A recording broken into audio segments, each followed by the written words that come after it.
Fancy Kitchen Fairy here with another recipe vlog, and today it is another dessert recipe, and it seems to be the trending for the last year, since last year maybe 2020, dessert box, dessert cups. And for today it is vegan friendly one. And if you like Oreo, I am using Oreo in this following dessert cups. It is simple to make, everyone can make it. And yeah, so check out the full video and I'll see you soon again. Bye!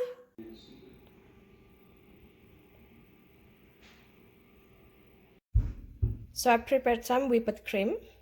We're gonna crush one whole bag of Oreo with the cream filling in the center. So we're just gonna crush it using our food chopper. The cup with crushed Oreo.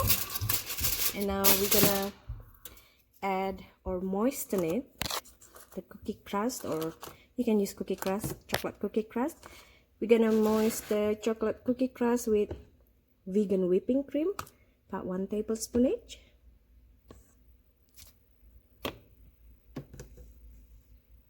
And then top it with chocolate pudding. And after that, we're gonna top it with whipped cream.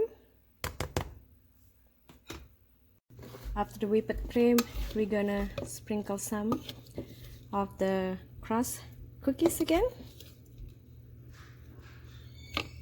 with more pudding, and we're gonna cover it with whipped cream on top. A handful of semi-sweet chocolate chip or dairy-free chocolate chip with hot water, and then we're gonna beat it just with spoon or fork until melted and turn into water method ganache. Once ganache is ready, drizzle it on top of your dessert cup.